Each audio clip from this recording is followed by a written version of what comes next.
Okay. Hi, everyone, and welcome to Queen PD Writes Entrepreneur Spotlight. Today we have with us Cecily Habimana, who is the owner of So Creative Lounge. Thank you so much for coming and doing this with me today. I do appreciate it.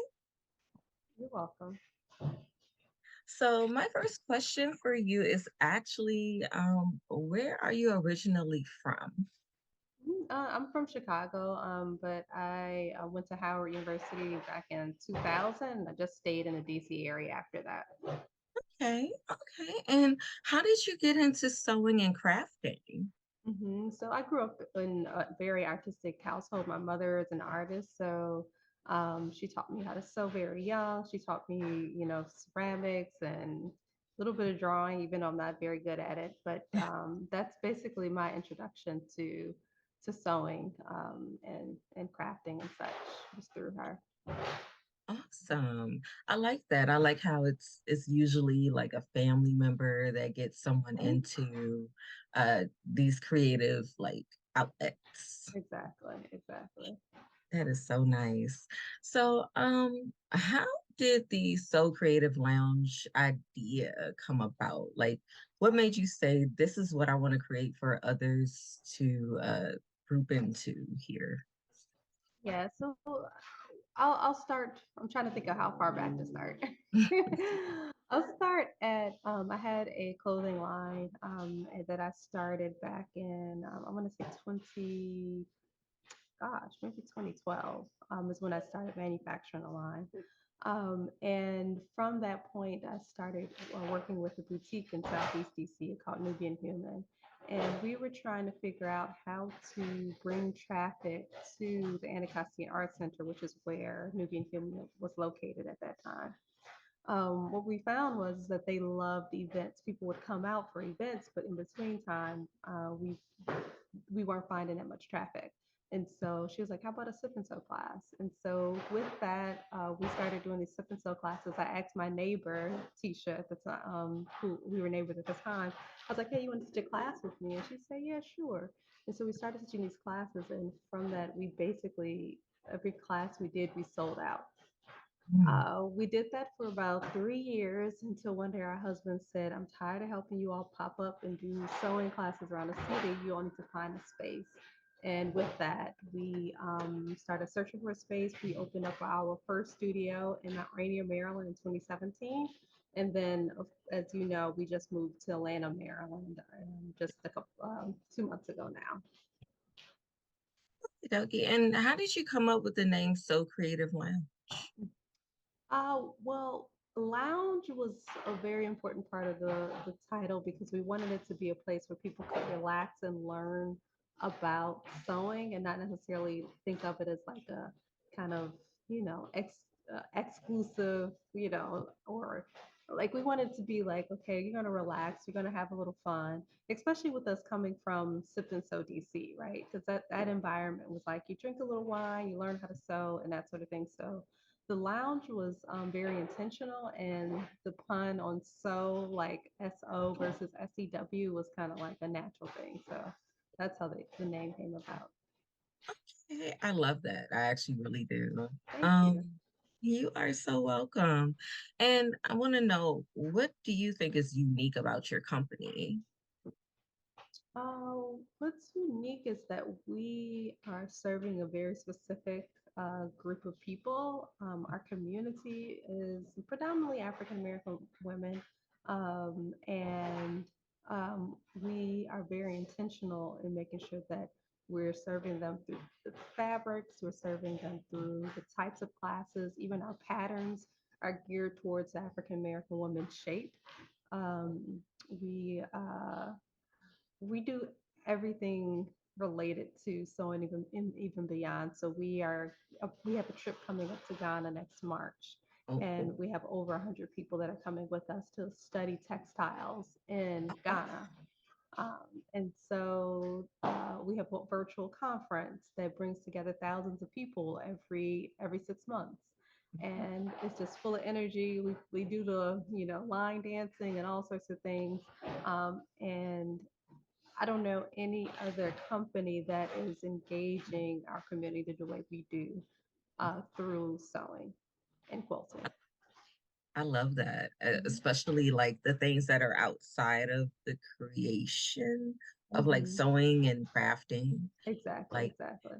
cool. I didn't know that you guys did line dancing. That Yeah, that's just like, we're teaching class, like we have a virtual conferences all weekend. And so in between the classes, we'll have music and that sort of thing. So, of course, you get a whole bunch of Black people in a Zoom room together, like, all oh right, get up, y'all. It's time to do the Casper slide. Let's go. yes, I know. I love it. I love it. Yeah, We are so exuberant, like exactly. we're amazing. Hmm. Um, so you said that you offer classes.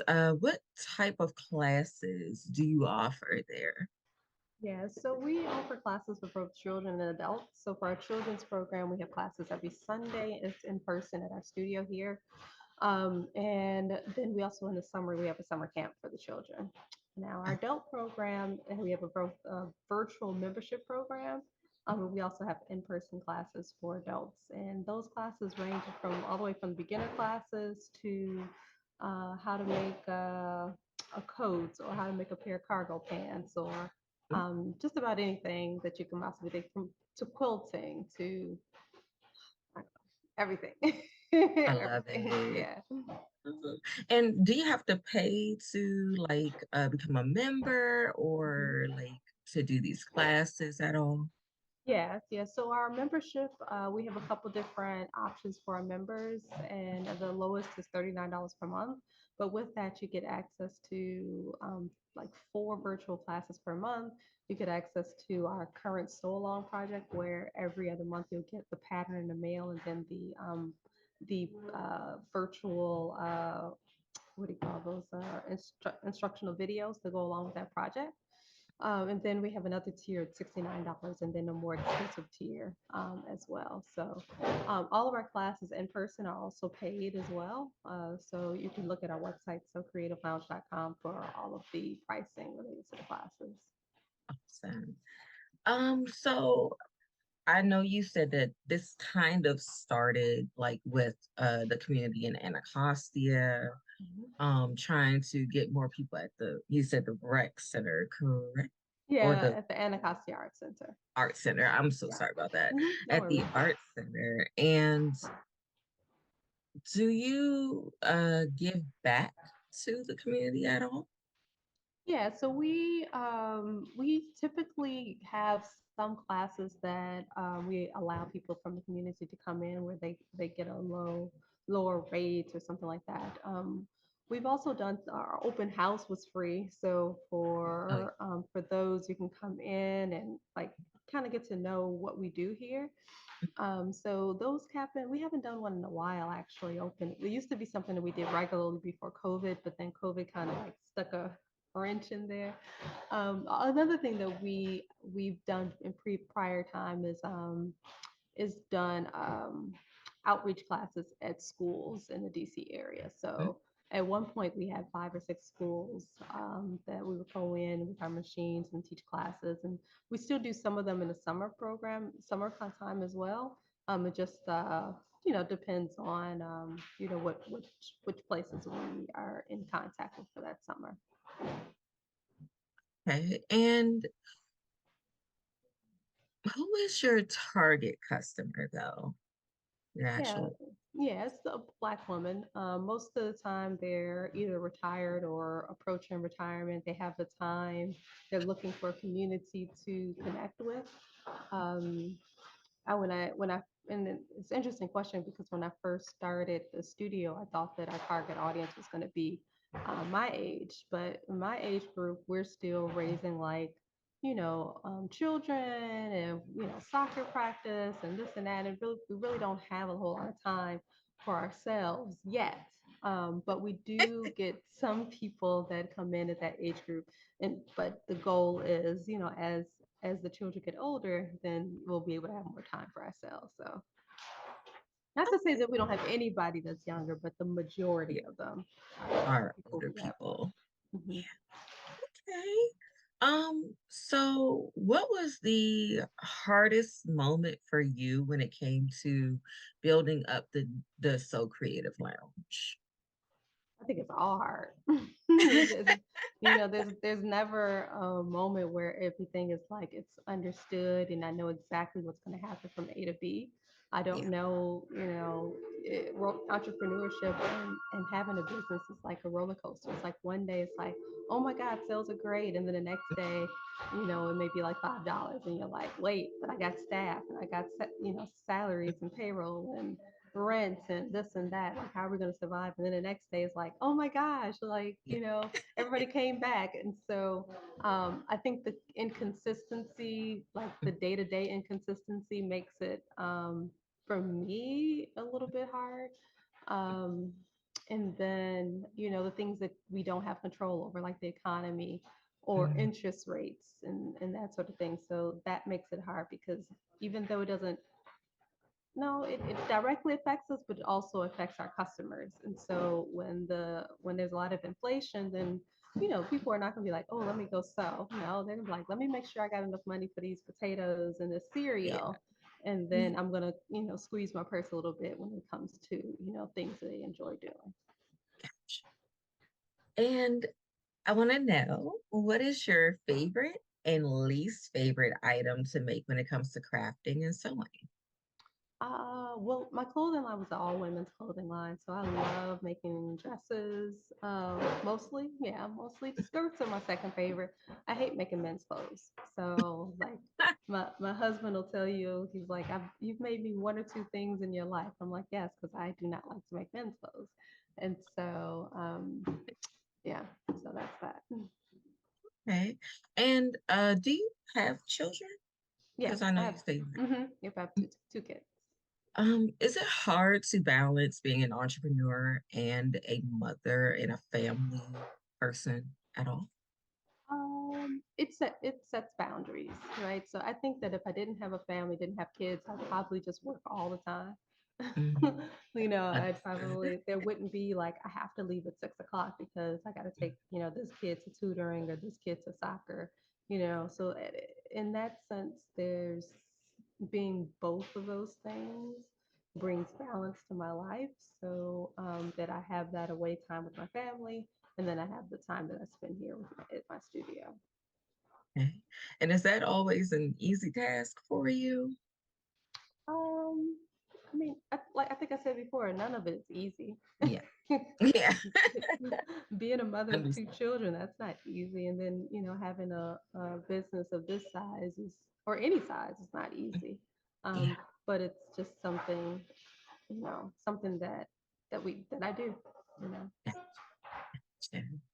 Well, I thank you so much for giving me this knowledge and the history behind the So Creative Lounge. I cannot wait to visit again and take a couple of classes. We'd love to have If you.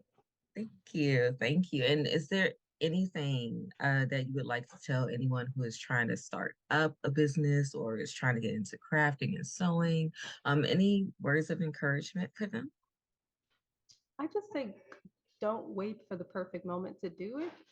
Mhm. I think that when I launched it, we probably launched our studio with a few $1,000, which, we didn't wait to have like a big old nest egg or anything like that. The other thing is like, as you're going through it, you don't have to have everything perfect. You don't have to need to have the perfect logo and the perfect font and the perfect, website before you go out and do it. But your plans for your business need to be intentional about your plans and what your goal is, why you're doing it, and who you want to serve. Those things are important, and the other stuff it'll come as you continue to serve your community. Awesome. Thank you so much, You're Cecily. welcome. I appreciate you so much for this. And you guys, please go visit her website. I will have it in the link in the description below. And bye, bye, All bye, right. bye. Start sewing, start crafting, you guys. It's fun. Great. Thank you so much. You are so welcome, and thank you.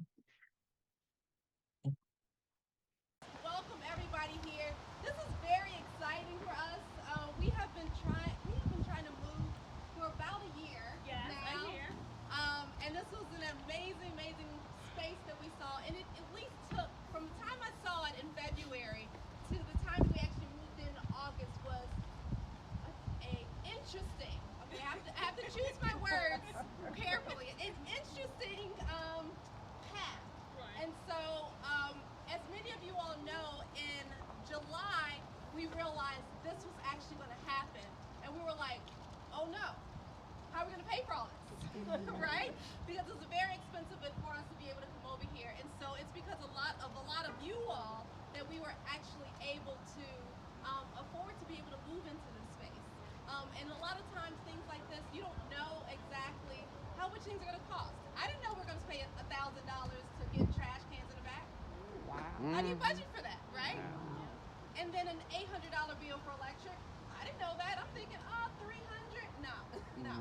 So it was that because of that we were able together as a community to raise $100,000. $100,000, and that is nothing to sneeze. I'm like, Lord, how are we gonna do it? And you all came through. So I just really just want to take a moment just to say thank you, thank you, thank you. And I'm gonna. Would you want to go now? You want? Yes. Okay. Right. Great. Okay. I'm gonna pass it over, and then we got a couple of other speakers, but this is really simple, really quick, and I just want to say again, thank you all so much.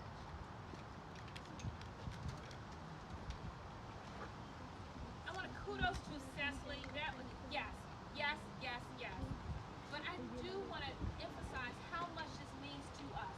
We will not be here today if it wasn't for you all. Okay, each and every one of you. To our staff members, we stand on their shoulders. There's just like 50 million things that's going on, and we wear every last one of those hats. But again, to our staff, thank you so much. You guys are amazing. And our students, they keep coming back for more So Creative Lounge. I love it. So thank you guys. Thank you so much. And of course, I see so many members out here. You guys are important to us. So to our members, we love you so much. So thank you guys so much. All right, who we gonna pass the mic on? I want to thank all of you, the entire community that's been behind So Creative Lounge. It's been a very, very long journey. For those of you that don't know, Mark and I were the ones setting up tables and carrying machines all over from DC to Maryland and then back, set up for 38 to 40 students at a time. And, oh, I almost forgot. I was gonna. Hi, everybody. Yeah, I'm a member, and I happen a lot. I actually grew up in Mount Raymond and didn't even know So Creative was there. My dad still lived there. But one of my girlfriends said something about the first conference. And I was like, oh, I want to start sewing. And I enjoyed it so much. Tisha was so patient. Cecily was so infectious to becoming a member. I signed up as soon as they sent that link. I became a member, and I haven't regretted it a second. If you're not a member, you're missing out. Sign up now. Good afternoon, everybody. I started out watching So Creative do Sip and Sew, and I thought to myself, oh, hi. I thought to myself, oh wow, sip and sew. I can't sip and sew anything. When they started out, I said, okay, I'll start with the beginner classes. And that's where I started, with beginner classes. And they were like, no. You don't need to be a beginner. You're a intermediate. And that's where I started. I jumped in, single swim, and I started with Paulette and Carrie. And it's been down that bobbin rabbit hole ever since. I'm also a member and be really quiet until I get frustrated and I start barking. But I've been a part of So Creative Lounge since I moved here in 2017. And like some of you, I took all the beginner classes all the way up to 3. And then I kept coming for Sip and Sews, just any chance I had to get better at sewing. And now we're online, I'm a member, and I can't say enough about So Creative Lounge. It's a community of Black women, first of all, let's start with that. And that is incredibly encouraging. And I've learned so much about sewing in such a short time, from zippers to buttons to the fact that I can sew a whole jacket now. I never thought I could do that with a zipper on it. You know? Thank you. Hi everyone, my name is Robin and I'm a member, and I learned about So Creative Lounge during COVID. I was just skimming through Facebook or something and I saw the Milo book and I was like, oh, I want to make that. I accidentally ordered twice. And I was like, oh my gosh, what am I going to do? And I was able to contact them, and I couldn't believe it. Just like that, they gave me the money back for one of my purchases. And I was so impressed with the customer service. I was like, oh my goodness, I'm going to keep following them. One, two, three.